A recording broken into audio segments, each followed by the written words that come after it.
All right, so first question, any good journalist question. Can you say and spell your name for us? My full name? Yeah. Or my name is Stephen Michael Boulet II, spelled Steven Michael Boulet, and the 2 Roman numeral signs. Very nice, thank you for that. Where did you grow up, Steve?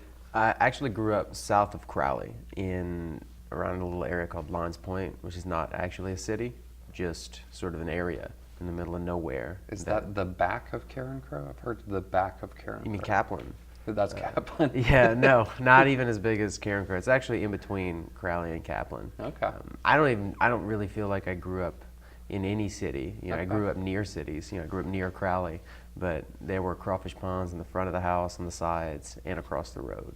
So it was about as rural as you can get around here. Does your family work out there? So both my grandfathers were into farming. However, my mom's grandfather was more of like an actual farmer, and my mom's dad was more of like an actual farmer. My dad's dad was sort of in the business of farming, and so he had John Deere tractor dealerships, and he was into the business of it.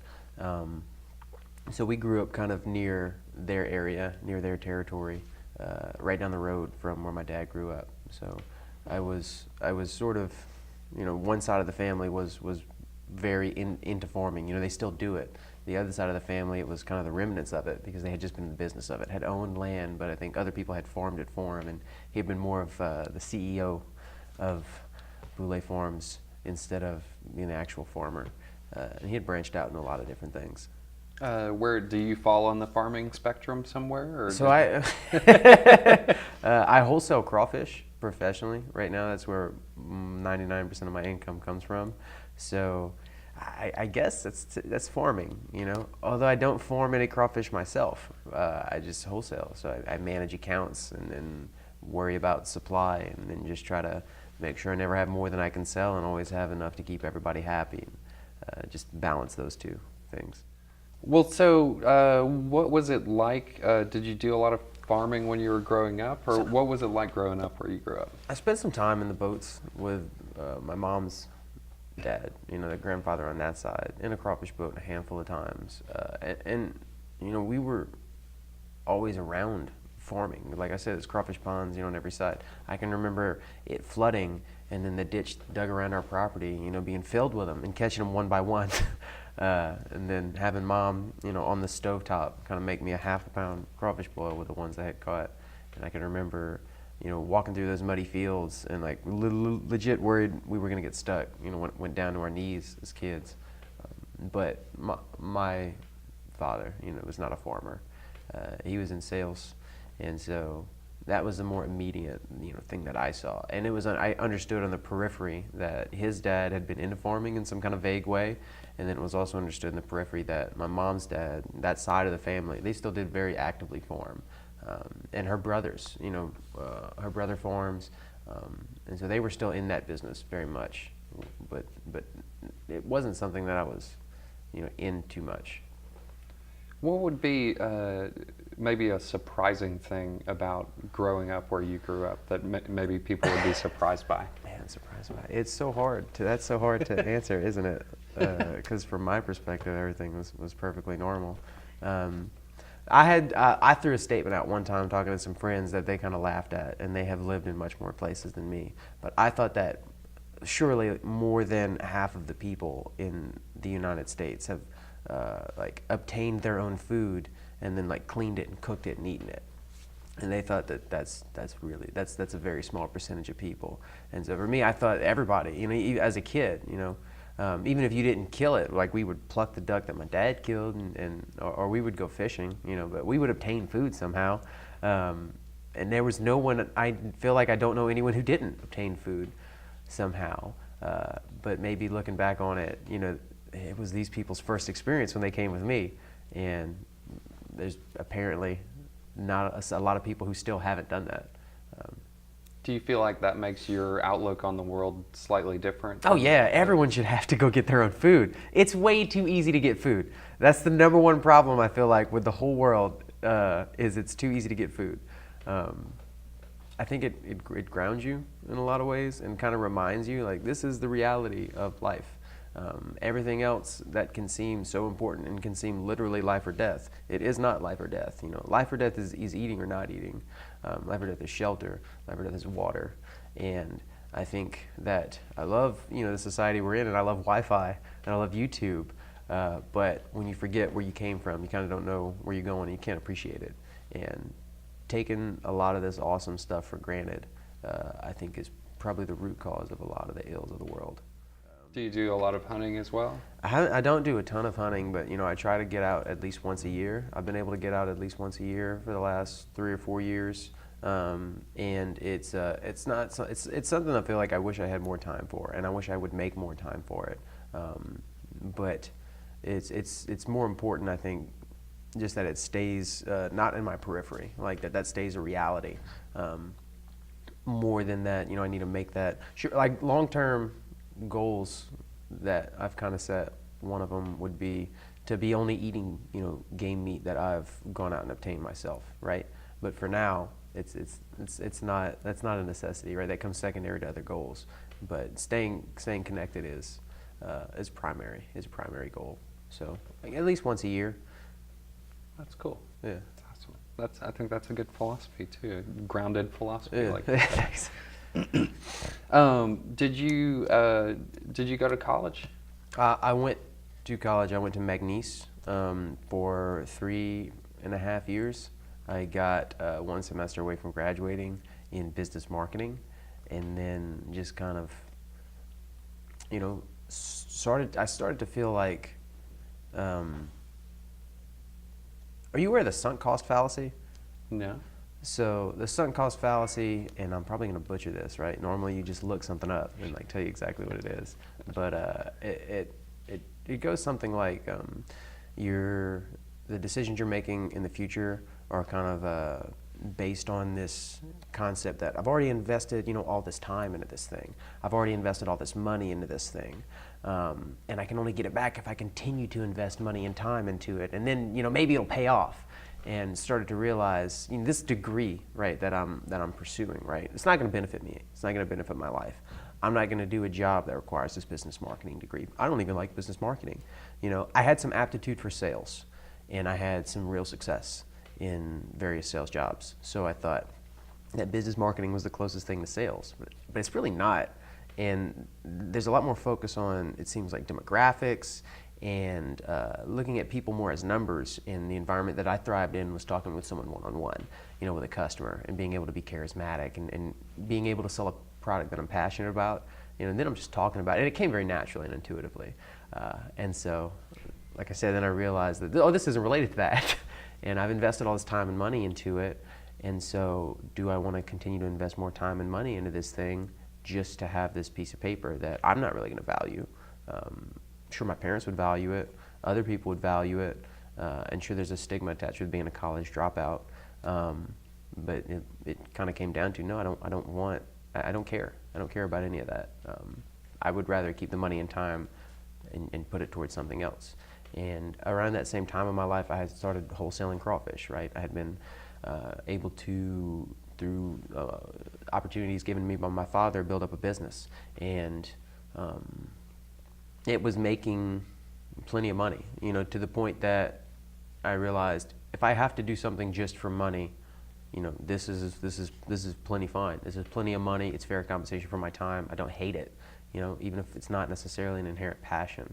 So, all right, that's covered, and that's kind of what that college degree is. It seems like it's just that backup for a lot of people, or for me in this situation, that's all it would have been. And then, you know, I started to think about it more, and I realized I have a skills. I have a skill set. I can sell things. So if I need a job for money and I can't do this job for some reason, I can't sell crawfish anymore, I can sell something else. I can probably sell whatever anyone needs sold. And so, you know, I didn't go to trade school for sales. I just took a lot of sales jobs, and naturally throughout the course of my life, I just had these opportunities, you know, whether it was working for my uncle at his like seasoning booth at these trade shows, or you know, selling knives for Cutco. And I've just been exposed to these jobs and these opportunities, and kind of soaked up those skills. And so, all right, there's my backup, you know. So I got my backup, I got this job currently that, you know, more than pays the bills. It makes me all the money that I need to. It's like, okay, so what is this marketing degree going to do for me? So like you said, it sounds like you got the backup, you got the steady income now. Yeah. What is the passion project? What's the? So it had been up until recently. I around 15 or 16 got real interested in being able to change my body just through force of will and the food that went into it, you know. And I don't remember when it was, but there was this real light switch moment, right? Light bulb moment, whatever. And it was this realization that at any given time, like the way that my body was, the way that it looked, the way that it felt, like all of those things were decisions that I was making, and that like what I was eating and the activity that I was doing directly translated into like the quality of what I felt and the quantity of body, you know, that I had. And then from there, I just started to tweak things. You know, what happens if I eat more of this and less of that, or less of this and more of that? You know, what if I train this way instead of that way? And then, you know, for the next, I don't know, it would be 10 years, right? Because up to today, I still continue to tweak things. You know, it's called biohacking, is the term for it. If you were looking to find other people that are interested in that, you know, how can I like alter my experience of consciousness, alter my experience of reality through just the food that comes in, the activities that I do, the breathing exercises that I do, you know, all of these things exerting a control over my experience of reality. And obviously it didn't start out that complicated. You know, it was just like, I'm fat and I don't want to be fat because, you know, I'm 16 and I want girls. So that was the base roots of it. And then it kind of grew into something way more, you know, just genuine passion and interest. And then how can I give this to other people, you know? Because when I would see results and people would want to know how came about them, and I'd start to try to tell them, it'd be very overwhelming. And to me, it makes sense and it's very simple, but to other people, it wasn't so much. It's like, wait, you know, like, no, just tell me what to do. But, you know, I'd have a problem. If I tell you what to do, you're not going to do it. You have to know why. But then the why was too complicated for them. So it became this kind of idea in my head that if I could just, and I'm sure lots of people have had this idea that are in the fitness and nutrition gurus, but if I could just make it simple enough for people to get it, then they wouldn't need, you know, the fitness and nutrition gurus, and they wouldn't need the miracle pills and all these other things. So like being able to train people physically and help them with their nutritional goals, right? Like that was more of a passion thing. Unfortunately, about a year ago, I fell off of a cliff, and so it kind of damaged my body some. So I'm not as able to do things as I was. And you know, there's a little more pain. There's some just things that are kind of, I've lived a hard life. So just some things are, you know, when you wake up every morning with pain, it's real hard to get up and go train when it takes you an hour to 2 hours to be able to just move kind of without pain. And then it's like, that's a lot of your time being devoted to that. And if you're pursuing, you know, multiple passions or projects, then, you know, it's also very discouraging, you know. So that's something that I've kind of been reassessing, I guess, to a degree. Although it's not something I've given up on. It's just like, I don't know how to pursue that any further until I can get my own body 100%.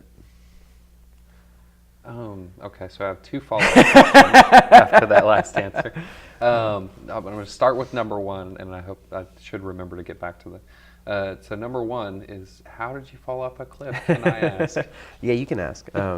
So I was in Hawaii with some friends on vacation, and we had a great 4 or 5 days, and then they left and went back like they were supposed to, and so I was kind of on my own.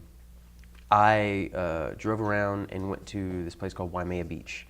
It's this public beach that has these cliff faces that have, they're for rock climbing, you know. And I rock climb. I rock climb and do martial arts, you know, body weight training, mess around with gymnastics a little bit. So I do a lot. I love body weight movement activities. And so I was on this beach, and I was supposed to go climbing with this guy that had been hooked up through a mutual friend that I had made on the island who owned a rock climbing gym, but he had to bail for a reason I can't remember. You know, I'm sure it was a good one. And so I end up on this beach because really wanted to climb that day and, you know, be outdoors and everything. And these faces were only like 25, 30 feet, you know, so they're not that high, and there's sand underneath, you know, so I kind of thought, like, yeah, even if I fall, you know, I just fall 25, 30 feet on sand, you know, that's no big deal. Also, the routes are real easy, and I'm going to be safe, you know, and I'm a strong climber, you know, and I felt very, very strong. I was maybe as strong as I've ever been physically, so I was very confident.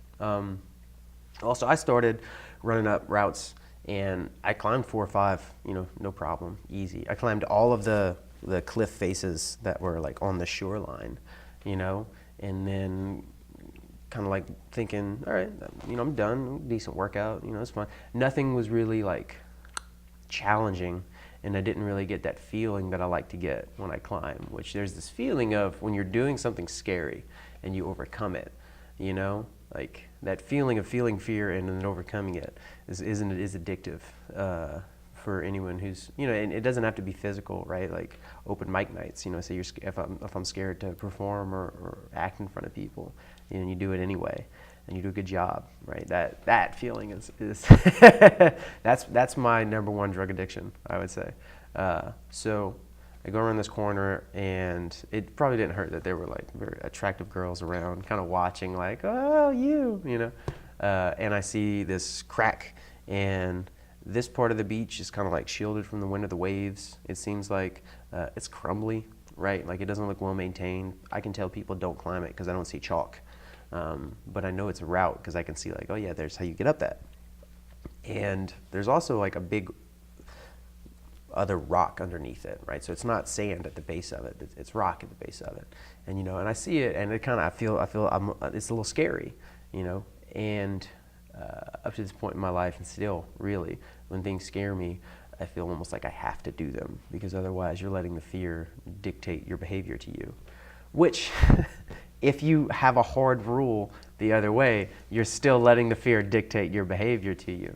But that's not a thought that I had at the time. The thought I had at the time was, you know, fuck you, I'm gonna go climb this. So I start climbing, and, you know, everything's fine, and then I get to one move that's kind of sketchy that I can make, and I get past it and think like,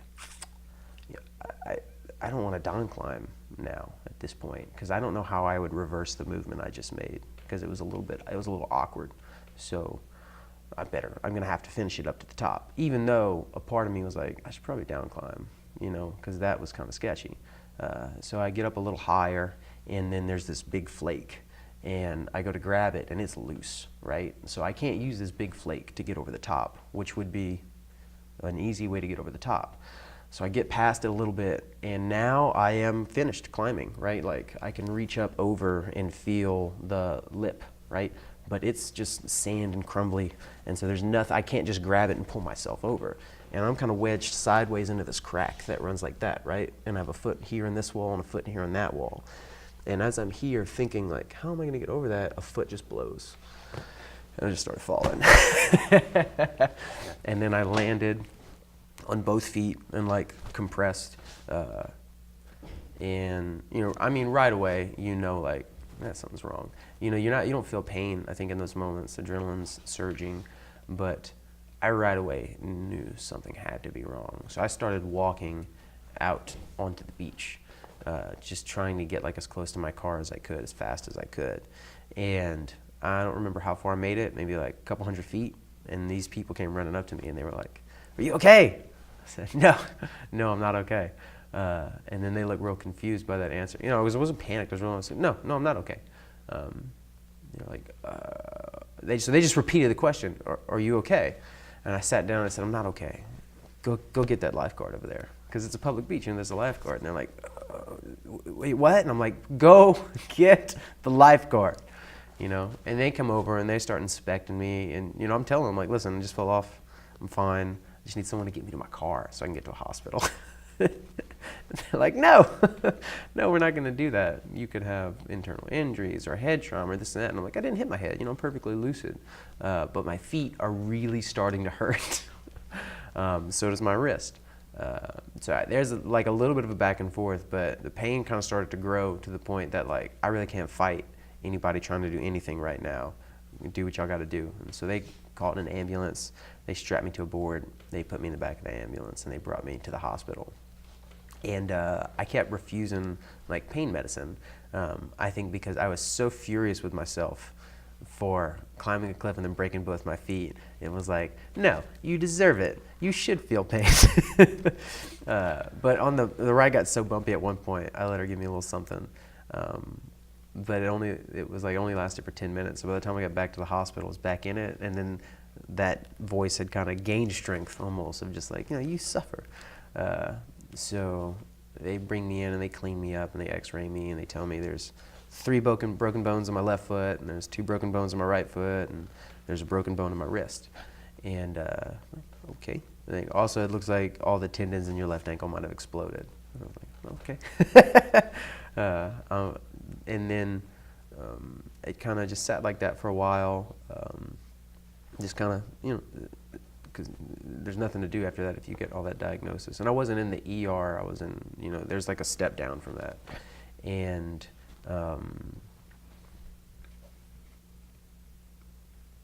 I don't remember exactly how much time had passed when I felt like I had sufficiently punished myself. But at one point, I just couldn't really stand it any longer. And so I started asking, for pain medicine. And of course, like, the moment you give into it, right, that's when it doubles or triples or quadruples. And so as soon as I, kind of said, like, hey, I really don't want to feel this anymore. Can someone help me? The pain just kept getting worse and worse and worse and worse. And then for some reason, it had to go through like 3 people. So they didn't get me anything for like an hour after that. And then it felt like I had been real sufficiently punished by the time, I got some pain medicine. And then if only I had known, I could have been punishing myself even with the pain medicine, because it took the edge off, it like halved it, but I didn't sleep that night. Then the next day, more x-rays, they tell me that the ligaments in my ankle actually aren't exploded, so that's good. But they're like, we're worried about how you're going to get around, because we can't give you a wheelchair, you can't use your right hand, so you just be in circles. And they're like, I guess you can have crutches, but you're going to have a hard time because, again, you can't use your right hand. And so that was how, I ended up getting out of that hospital. I had a boot on either foot, and a bottle full of Vicodin. And, like, I would have to, like, squeeze one crutch with my arm, and then, like, I could use the other one and then make real slow progress, wherever I was trying to get. And then I had a friend that I had made there, like a few days before. I just kind of hit her up, like, hey, I need a ride from the hospital. The hospital, what are you doing there? Follow the whole story. So I had been crashing on a buddy's floor there in Hawaii, and I had another 7 days before my flight left, and I wasn't in any shape to get on a plane. So I had, 7 days in paradise to binge watch Netflix and kind of order takeout and think, do a lot of thinking about what had happened to me, which I don't know if that was good or bad for me that I had all that time. I found out too later that that broken bone in my wrist also came with a torn ligament. So a few months after that, they had to repair that ligament. So you can kind of see like it just doesn't bend as much as the other one does. Yeah, no matter how I force it, especially like that way. Yeah. So I can't do a lot of the stuff I used to do. Like I used to be able to walk on my hands, handsprings, like really cool, crazy crawls and body weight movements. And so can't do a ton of that anymore. Without warming up the wrist for like an hour first, and even then it's not so easy. And then there's other stuff like the left ankle still never felt quite right, and then feet just hurt sometimes. It feels like the bones don't move quite as well, and the right foot. But that's that's a little bit more than you asked. But well, that's all right. We're looking for your story, and it sounds like that's a big part of it. Yeah. In follow up to that story, has that changed? I think you've answered this maybe, but how has that changed your outlook as a former maybe adrenaline junkie, or do you still find yourself having those adrenaline urges, or has it really changed that sort of pleasure center in your brain? So it's hard to know because I haven't felt like I've had the ability to pursue those adrenaline surges, you know? And there's also still a lot of self-recrimination kind of about the decisions that were made. And so I think when something like that happens to you, you know, the worst damage isn't even really physical. It's kind of what it does to your personality, because you have this idea of, you know, this life philosophy that you have, and then it sort of fails in this really dramatic way. And so you start to kind of second guess any decision you might make. And so you almost have to, it's almost like you're starting over in a lot of ways. So, you know, in some ways I don't even almost know who the new person that I am because of that is. You know, I know some things are the same, and I know I still have a lot of the same friends, and they still seem to enjoy my company just fine. And so I know there's a lot of similarity, and I definitely do still have the same like drives and urges, but not being able to act on them and not being able to be put in that situation. You know, I have been outdoor climbing once since then, and I did feel like fear, a lot of fear. And I did continue and overcome it anyway, but I didn't get the same rush kind of reward. And I think that that's mostly a function of the amount of pain. And so one of the things that I've really come to understand since then, and you know, I do try not to dwell on it, but you know, it is reality, and so you can't not talk about it or acknowledge its existence or whatever, but pain changes everybody. And I had always thought of myself as a very strong person, and I think I still do, but I don't know, you know the philosophy of the Joker, which is like, we're all just one bad day away from becoming the Joker. Like, that's his thing, and that's his shtick, and that's what he's trying to do in like The Killing Joke with Professor Gordon. That's what he's trying to do with Batman, you know, it's what he's trying to do with everybody, basically, is prove to everybody that everybody's like me, you know, you're one bad day away. And I would say to everybody, like, whoever you think you are, you know, you live in constant pain for a year, and that person erodes. That person erodes slowly over time, you know. It can make the same events that are happening to you, right? Like, you can be experiencing the same thing, you know, in pain or not in pain, and have two totally different experiences of reality. You know, in one, everything is kind of tinted darker, you know, and sinister, and like little like pics from people, you know, like those are intentionally meant to tear you down, and you know, and you can get more paranoid, and it just, you know, more defensive, and it's much harder to be happy. It's much harder to be motivated. It's much harder to get up out of bed and go run. You know, it's much harder to be enthusiastic about life. You know, to the point where like you just don't want to go anywhere because you know, like the from here, the A to B, right? It's going to be a painful experience, and so you start to weigh in, like, as before, like, of course I want to go walk down to that stage and you know, hear that music playing at this festival, and now it's like, you know, is it my favorite band in the world? Oh, okay, no. The second favorite? A lot of pain from getting from here to there, you know, and you just become more shut down and more reclusive, and you harden your walls, and it's much harder to let people in, whereas before, you know, it wasn't. So that's kind of the new reality for me, is trying to constantly be aware of that, and so compensate for it and understand, like, these feelings and emotions and decisions that I'm making, like this experience of reality, you know, is not really true to me. Everything is tinted right now, because it's like I'm looking at life through glasses, you know, the tinted shades are pain, so you just have to be aware of that and try to compensate for it. Well, I would say that you do a pretty good job, I think, compensating for it, because, yeah, I would not have known that you were going through such a difficult time, or that it was so close just from starting to talk to you. When you told me you fell off a cliff, I was like, wait, what? So a lot of traumatic injuries, actually, in my life, so I feel like I've gotten real good at getting through those. This is just kind of the longest, you know, I've had my jaw wired shut for 6 weeks before, eating through a straw, you know, that's hard. I've blown my knee out twice, you know, like cracked ribs, broken my nose. So I've had a lot of like things that have set me back, shut me down forced me to live in pain for a period of time. This is just the longest, you know, going on a year now of, and it's not literally every second of every day, you know, half of the time in every day, you know, I mean, for sure, pretty much when I wake up every day.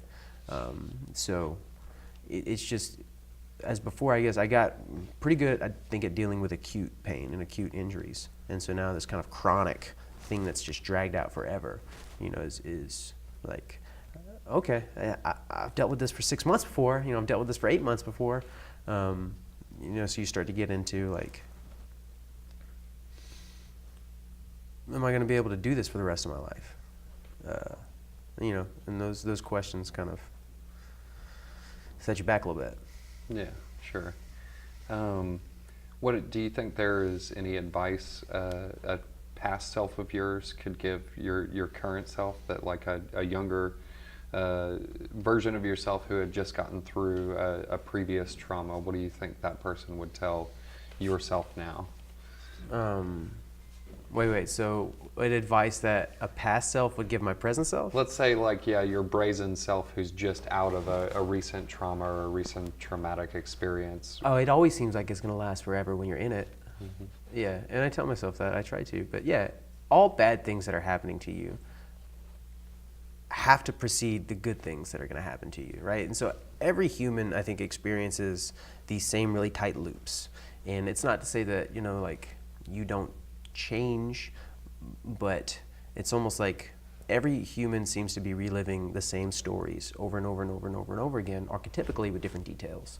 And so anytime you're in the middle of something awful that's happening to you, whether it's a bad breakup, or I don't know, your parents are getting divorced, or you broke your leg, or you didn't get into college, or, you know, anytime you're in this really dark spot, you know, like night comes before dawn, and pain comes before pleasure, and like depression and anxiety and that misery, like that comes before happiness, you know? And when you're in it, you know, it's hard to know that you're in a loop. It's hard to understand that, like, you know, this is just kind of the natural ebb and flow of life. And even if nothing was wrong with me, right? And even if, like, I would still experience highs and lows, you know? Like, it's just, your low is deeper. Your low is deeper right now. There's a good chance your high will be higher. And then just remember, like, everything's temporary. Like, even pain, like, is temporary. It just feels like it's gonna last forever. So that's the advice that my past self gives my my present self, like, you know, daily, or tries to daily. I think that's great advice, and I think that you have to come start a podcast. We run all our time out, but your stories are very interesting. Thank and you. We appreciate you coming to talk to us. Let me ask one more question. Yeah. Can you describe yourself in 3 words? Tenacious. That first one was easy, but these other 2 are a lot harder. I would say tenacious, hopeful, and soft-hearted. Yeah, that's kind of 2 words, but can we count it as one? We'll hyphenate it. Yeah, soft-hearted, tenacious, hopeful, and soft-hearted. Stephen, thanks again for coming to talk to us. We really appreciate it. Looking forward to your podcast.